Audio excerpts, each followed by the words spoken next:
Think I'm back? There you are. Yay! Right.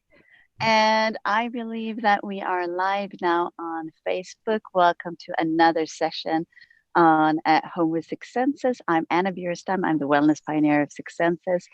And I am super excited to sit here with Neer, who Jals, who has a website called Near and Far. You have to explain why it's called Near and Far in just a bit. Serial entrepreneur, built companies, sold companies, written several books. The latest one is Distraction. Is that correct? And it's about how do we live with distraction and find our purpose and our way in life. So I'm very, very excited for today's talk. And Near, did I miss anything in that introduction?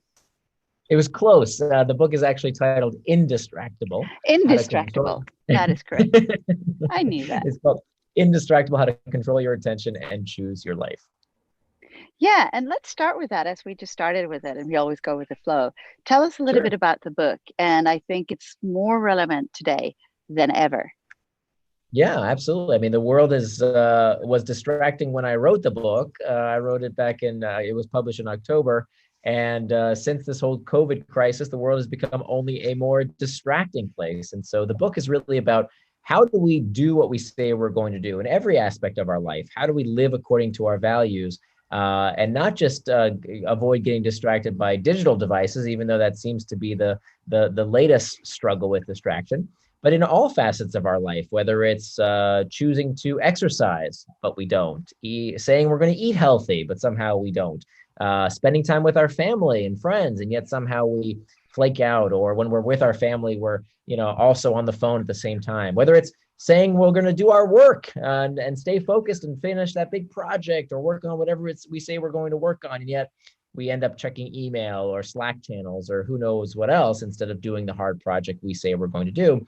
It's really about this superpower. Becoming indistractable is meant to sound like indestructible, right? It's like a superpower. And I really do believe that this is going to be the skill of the century, because whether it comes down to our physical health, our mental health, our relationships, our work, all of these things depend upon our ability to sustain our attention. It really is how we control our attention and how we choose our life.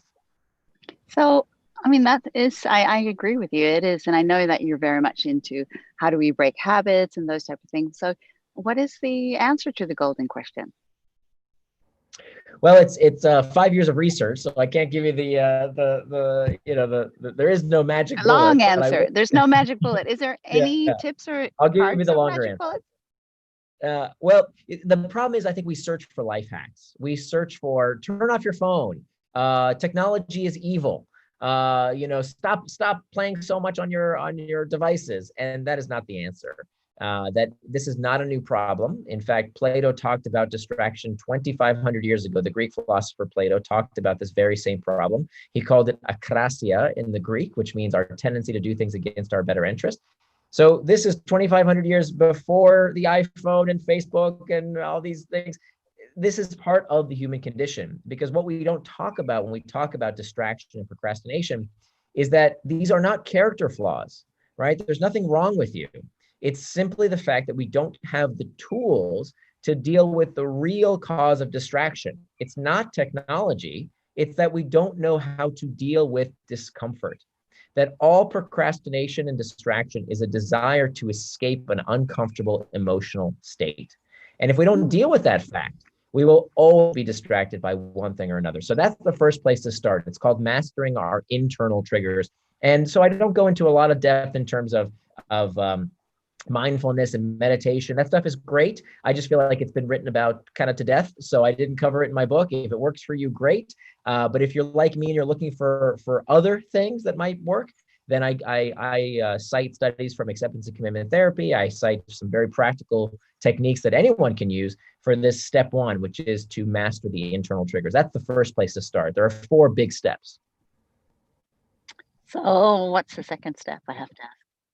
Yeah, sure. So the second step is to make time for traction. So this is a good place to talk about, wait a minute, what is distraction actually? What are we talking about when we talk about this term?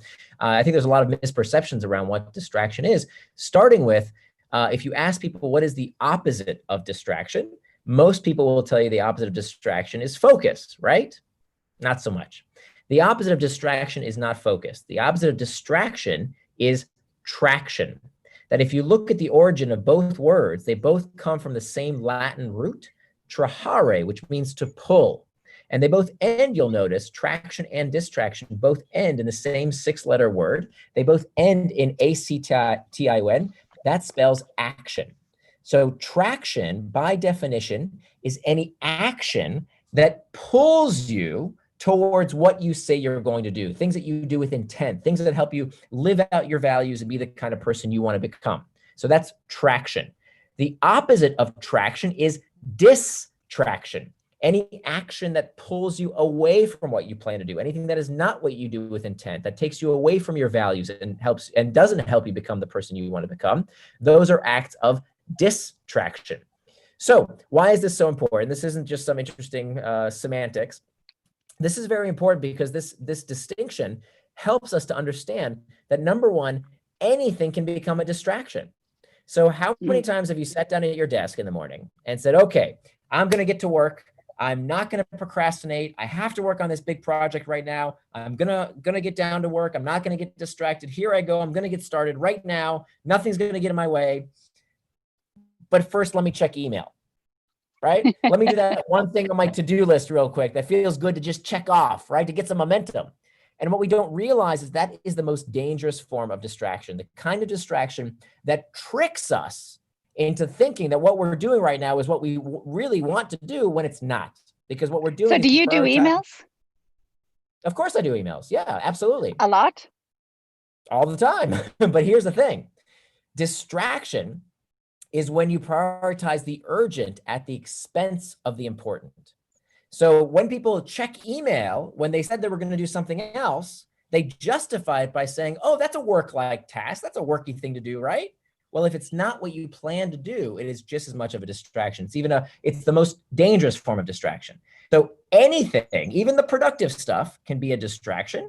And conversely, anything can be traction. Right? So I don't subscribe to this ridiculous notion that technology is addicting everyone, that it's hijacking our brains. Let's all be scared of technology. It's rubbish. It's not scientific. It's not true. It's fear-mongering. Of course I check email, but I check email on my schedule. So it's kind of it's a similar. So the difference. I guess you've read 7 Habits. So it's a bit the quadrant 1, quadrant 2 of Stephen Covey's book. Is that kind of the same philosophy or similar philosophy, but a different take? And with today's technology? Well, it's trying to make that more practical. There's certainly, he does talk about the urgent and how most people fall into this. It's actually not Covey, it's the Eisenhower matrix that's about the important versus the urgent. But that's where he got it from.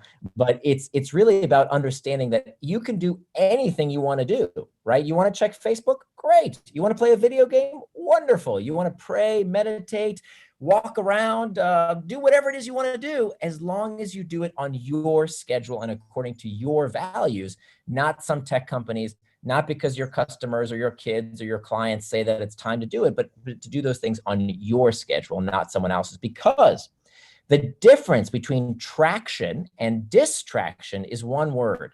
And that one word is forethought. Because the time you plan to waste is not wasted time. As long as it's done on your schedule and according to your values, it's great, but it has to be planned in advance. So the second step to becoming indistractable after we master the internal triggers, the second step is to make time for traction. So one of the biggest problems that people face, and I used to face this problem, is that I lived my life according to to-do lists, right? I'd have these to-do lists all the time that tell me what to do. And because I read some book somewhere, some guru said that the way to be productive in life is to have a to-do list. And it turns out that to-do lists are one of the worst things that you can use to guide your day. Because there's all kinds of bad things that happen with to-do lists. But rather, so what do you do instead? The idea here is that you use what's called a time-boxed calendar. That time-boxed calendar uses what psychologists call making an implementation intention, which is just a fancy way of saying planning out what you're going to do and when you're going to do it. Because the fact of the matter is, here's what I want everyone to remember. You cannot call something a distraction unless you know what it distracted you from.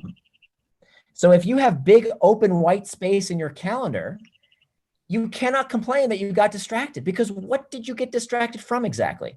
So as long as you plan your time, as long as you say in advance, hey, I want time to meditate, I want time to pray, I want time to do reflective work, I want time to talk to my clients or my customers, whatever the case might be, I want time to be available for my children. As long as that time is carved out, as long as you've made time for that in your schedule, this is a much healthier way to live. And it turns out, ironically enough, that the people who keep a time box calendar actually get more done than the people who keep to-do lists. Cool. And I agree with you there. And it's that to-do list is terrible. And you also feel like a failure when you have to-do list because there's so many things that you don't do. So That's it's exactly right. really setting Right. yourself up for failure. Now, another question there that I just thought about is that obviously it's with the first step there of seeing your triggers, but discipline, how important is it and how disciplined are you? Because discipline is difficult. And of course, it's the internal triggers that helps Yeah. you, but you just have to also be disciplined to go to the Well, gym or do your whatever you need to do. yeah, that's not me. I'm not self-disciplined. I have very little self-control. I wrote this book for me more than anyone else because I struggled with doing what I said I was going to do. I said I was going to go to the gym. I didn't go. I said I was going to eat healthy, but I wouldn't. I would say I was going to work on that big project, and I didn't. And And do I you do always that heard this now? advice. Oh, of course. Now my life, I mean, I'm 42 years old. I've never been in better shape in my entire life. I have a better relationship with my wife after 18 years of marriage. I've never been closer to her. I'm more productive at work because it's not about self-control and willpower and discipline. Even those saying those words gives me highs, because I remember, like, when I used to be obese, that people would say, well, just have discipline, have some self-control, don't eat so much. And of course, that doesn't work. Self-control and willpower do not work. What works, and this is what I discovered in my 5 years of research, is that the people who are indistractable, they don't have a lot of self-control and willpower. That is not the defining factor. They don't have any more than anyone else does. What they have is a system. Because when the time comes, willpower and self-control and self-discipline will fail you. If the chocolate cake is on the fork, you're going to eat it. If the cigarette is lit, you're going to smoke it. If you sleep next to your cell phone on your nightstand, it's going to be the first thing you reach for in the morning because it's too late. You have already lost. You have to make those decisions in advance so that when the time comes, you don't need self-control and self-discipline. You have a system in place that prevents needing any of that stuff to begin with. And so that's really the defining factor. It's not about self-control and self-discipline because those fail. It's really about having a system in place to become indistractable. So step number one is mastering the internal triggers. Step number two is making time for traction. Step number three is hacking back the external triggers, is asking ourselves, where do these external triggers serve me and where am I serving them? So of course it's with simple things like your cell phone and turning off notification settings. That's kindergarten stuff. Everybody knows that already. Most people don't do it, but very simple stuff. But then it's also the distractions that we don't think about. For example, meetings. How many of us sit in stupid meetings that are nothing but distractions because somebody called them because they want to hear themselves think out loud, right? Lots of things in our life are these utter distractions. Many of us work from home today. What about our kids? We love them to death, but they can be distractions if we're trying to do one thing and our kid comes in and says they need something from us. That can be a distraction. What do we do about that? We have to hack back all of these external triggers, and I show you systematically what to do about each and every one of these external triggers. And then finally, the last step is to prevent distraction with pacts. Pacts are a form of pre-commitment. These are things that we do in advance to prevent us from getting distracted when the time comes. It's kind of like a firewall to make sure that when we feel like we might get distracted, there's a preventative device, a measure that we take, a pact we make sure we don't get distracted. And so when we use these 4 steps in concert, mastering internal triggers, making time for traction, hacking back external triggers, and preventing distraction with pacts, using all 4 of these steps, this is how we become indistractable. And it sounds like a lot, but it's actually something that we can do in small steps. So it's these very small steps that we can take. And then the more we do these things, it becomes easier and easier for us to become indistractable. So it doesn't take 5 years like it did for me, because I had to learn these techniques from scratch. Hopefully I can help people do this, the first time they read the book. That is fantastic. And as you said, what you just said, you're healthier than ever. You have a better relationship with your wife than ever, and you're more productive than ever.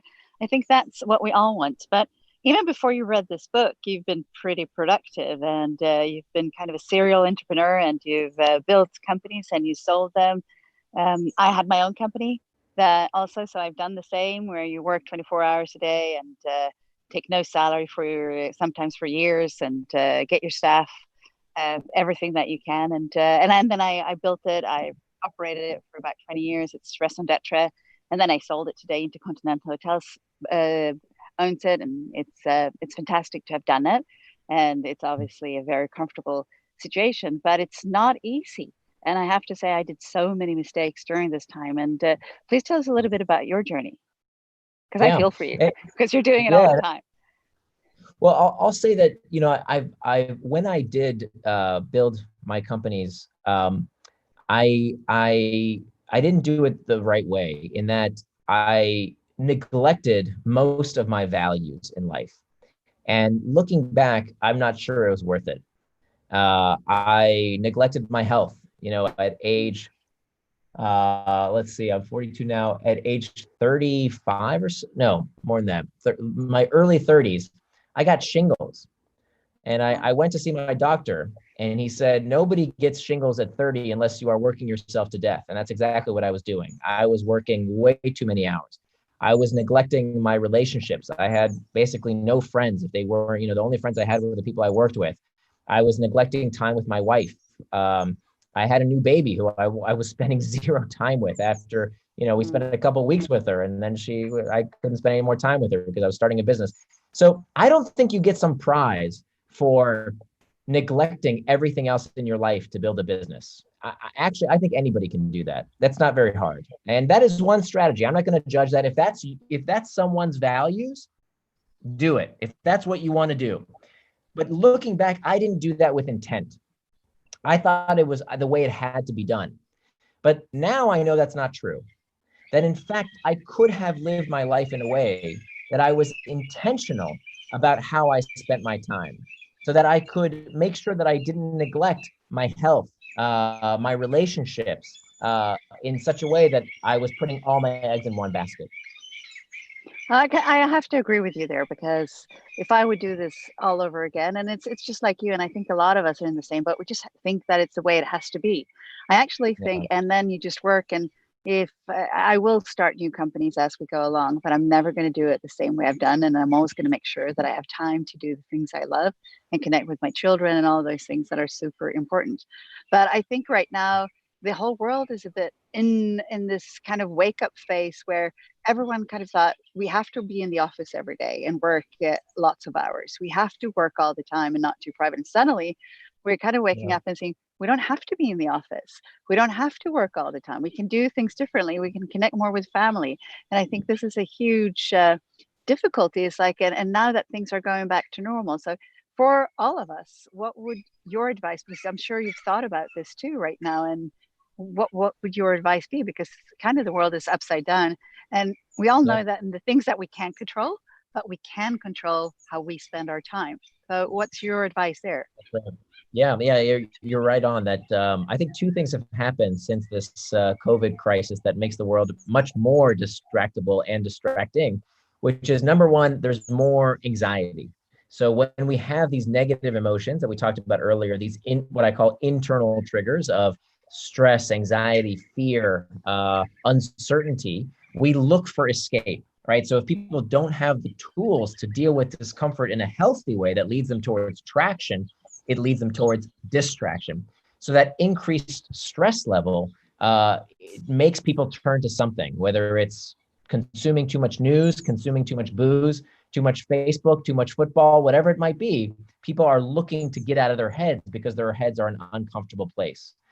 So that's the one thing that's happened. The other thing that's happened is that as more people are forced to work from home, the schedules, the routines, the constraints of our days are gone. And that should be an opportunity right? We should think of that as, wait a minute, I don't have to sit in traffic anymore. And I don't have to, spend all this time putting on makeup just for other people's approval, and, have to do all this stuff and waste all this time and money. That's all gone now because I'm working from home. It should be a good thing. And for some people, it is. For some people, it's disastrous because we don't realize there's a counterintuitive insight here that constraints actually make us better. That having a wide open day is actually not conducive to living out our values and doing what we say we're going to do. So not having the alarm clock and having to get kids off to school and going to work and having the lunch meeting, not having it. Oh, it sounds like you're in a zoo. Oh, sorry. Those are the birds around me. I'm right now Oh, outside. okay. Wow. It sounds like you're in paradise over there. That's amazing. It's Sweden. It's almost paradise. Wow, that's amazing. So not having those constraints on our day leaves us without that what used to provide the constraint of helping us do what we say we're going to do. So the good news is we can bring that back. We don't, people many times resist constraints because it's true that when we have constraints imposed upon us, it elicits what we call psychological reactance. When someone tells you what to do, it makes you rebel. And so we think that we don't want those constraints. And we look at an empty day and we say, oh, look, I'm free. But it turns out that to do our best work, we need constraints, and self-imposed constraints, as opposed to constraints that are imposed upon us, actually help us be our best. And so when we don't have that in our lives, we can actually replace those. We can make our own schedule. And so that there is a remedy for that, in fact. So you said earlier that unless you know what you're distracted from, it's very difficult to be distracted, so to speak. So it's the same thing here is kind of what I'm hearing as well, is that you need to know how you want to live your life and what your purpose is, and kind of take this pause that people are in right now in this kind of um, box that we might be in, to see how do I want to live my life for the future? What are the various components? Where do I want to go? So that's something that, if I understand you correctly, that people should really look and question right now. Is that correct? Yeah, so I tend to be very pragmatic about it. A lot of people have a lot of trouble figuring out, well, what am I supposed to do with my life, and what's going to be my grand vision, and maybe I should have a vision board, or what are going to be my regrets of the dying, and I think that tends to paralyze people. What I advise is looking at the three domains of your life. There are three life domains. The first one is you. And what I want you to do is to ask yourself, what are your values when it comes to the life domain of you, right? You are at the center of these three life domains. If you can't take care of yourself, you can't take care of others. You can't help make the world better if you can't take care of yourself first. And so what we have to do is to ask ourselves, what are my values? What's the definition of values? Values are defined as the attributes of the person you want to become. Okay, values are attributes of the person you want to become. So you ask yourself, how would the person I want to become spend their time on themselves? And so what we do is we ask ourselves, how much time would the person I want to become spend on whatever's important to you? And it's not up to me to tell you what your values should be. But if physical health is one of your values, well, do you have time on your schedule tomorrow, right? Not 5 years from now. You don't need to make a vision board for this. Let's just start with tomorrow, right? How would the person you want to become spend time on themselves? Do you have a bedtime? Do you have a time for exercise? Whatever it is that your values, do you have time for prayer, meditation, video games? If you like video games, if that's part of the values of the person you want to become, put that time on your schedule. That's great. The second life domain is relationships. So many of us don't put time on our calendars for the most important people in our life. They get whatever scraps of time are left over, and it's not fair for the most important people in our life. We have to schedule that time for our relationships, whether it's our friends, whether it's our family, whether it's our kids. Section out that time so that you will be spending that time with the most important people in your life. Then finally, the last life domain is the work domain. And when it comes to work, there are two types of work. There's what we call reactive work and reflective work. Reactive work is when we are responding to things, right? Reacting to emails, reacting to phone calls, reacting to Slack notifications. And that has some place in everyone's day. But for many people, most people, that's all they do because it's easy, right? It's easy to react. It tells us what to do right now, the urgent stuff. But if we don't make time for what we call reflective work, then we're running real fast in the wrong direction.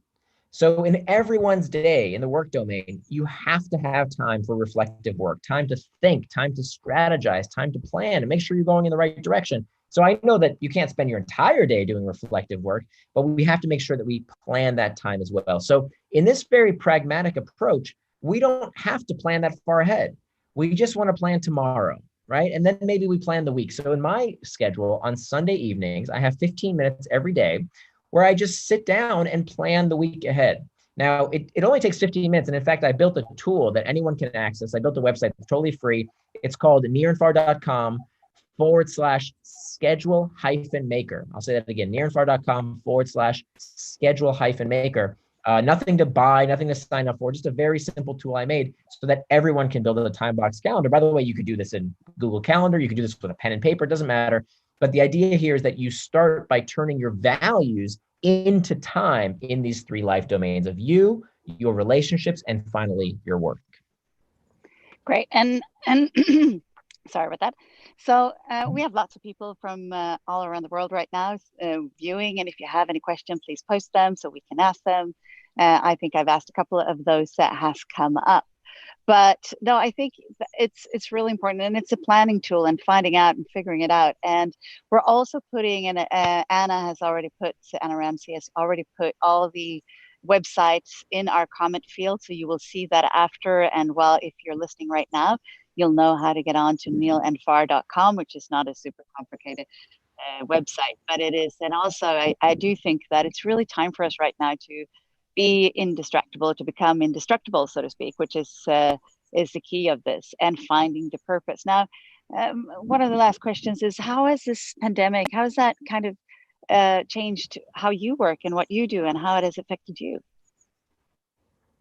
Yeah, so for me, I mean, I'm so glad that I wrote this book before the pandemic because as someone who does not have a lot of self-control, as someone who doesn't have a lot of willpower and discipline, that this would have been so much more difficult if I didn't have these tools at my disposal. Because as I mentioned earlier, the world is so much more distracting right now that we all have change in our life, and the idea of how you become indistractable is not to have a super rigid calendar that tells you exactly what to do every day for the rest of your life. It's that you approach this problem of distraction like a scientist, not a drill sergeant, but a scientist. And so you're experimenting from week to week. So when things got crazy and we had to move around and change our schedule and homeschool and all these different things that occurred to us, we had a systematic approach, right? We could sit down and follow this methodology to become indistractable so that we could kind of roll with the punches no matter what life threw at us. That fundamentally we could preserve our control, our agency over our time. That is one of the few things, we can't worry about the things we can't control. We can't, there's so much that we don't have control over. And we know that psychologically it's very difficult for people to cope with the lack of control and agency. Well, one thing that we do control is how we spend our time.